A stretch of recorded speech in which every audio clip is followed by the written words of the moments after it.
সমুদ্রে আমেরিকার বিশাল নৌবহরকে মোকাবিলা করতে গেরিলা কৌশল নিল ইরান। সরাসরি সংঘাতে না গিয়ে সাবমেরিন দিয়ে মার্কিন বহরে অতর্কিত হামলা করবে ইরানি বাহিনী। সমুদ্রপথে মাইন বিছিয়ে বাণিজ্যিক জাহাজ ও শত্রু জাহাজকে ভরকে দেওয়া তেহরানের অন্যতম প্রধান শক্তি। এই শক্তিকে কাজে লাগাতে হরমুজ প্রণালীতে নিজস্ব প্রযুক্তিতে তৈরি ফাতে ও গাদির শ্রেণীর সাবমেরিন মোতায়েন করেছে আয়াতুল্লাহ খামেনির সেনারা। এই যুদ্ধ কৌশলের মাধ্যমে বিশ্ব অর্থনীতির অন্যতম গুরুত্বপূর্ণ রুটটিতে নিজেদের অবস্থান আরও জোরদার করল ইরান। ওয়ালটন বিএলডিসি ফ্যান খরচ বাঁচে 65% পর্যন্ত। ওয়ালটন বিএলডিসি ফ্যান ছড়ায় স্বস্তির সবুজ হাওয়া।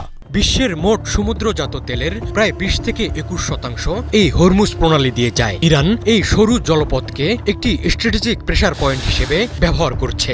এই অঞ্চলে সামান্য উত্তেজনাও তেলের দাম ব্যারেল প্রতি $10 থেকে $12 বাড়িয়ে দিতে পারে, যা ইরান একটি অর্থনৈতিক অস্ত্র হিসেবে ব্যবহার করছে। ইরানি নৌ কমান্ডারদের মতে তাদের সাবমেরিনগুলো মার্কিন আধুনিক নৌযানগুলোর গতিবিধি নিঃশব্দে শনাক্ত করতে সক্ষম।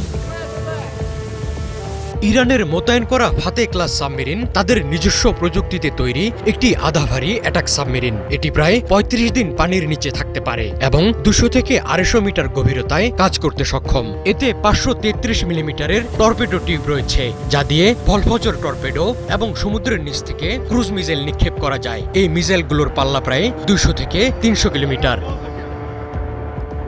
অপরদিকে গাদির ক্লাস মিডজেট সাবমেরিন আকারে ছোট হলেও অগভীর পানিতে চলাচলের জন্য অত্যন্ত কার্যকর। ছোট আকারের কারণে সমুদ্রের তলদেশে লুকিয়ে থাকা এবং রাডার ফাঁকি দেওয়া এর জন্য সহজ। পশ্চিমা বিশ্লেষকদের মতে অগভীর পানিতে এগুলোকে শনাক্ত করা অত্যন্ত কঠিন। এটি মূলত অতর্কিত হামলা, মাইন স্থাপন এবং বিশেষ বাহিনীর কমান্ডোদের যাতায়াতের জন্য ব্যবহৃত হয়। ইরানের সাবেক নৌপ্রধান রিয়ার অ্যাডমিরাল হোসেন খানজাদি গাদির সাবমেরিনকে দ্বিতীয় বিশ্বযুদ্ধের জার্মান ইউবোটের সাথে তুলনা করেছেন।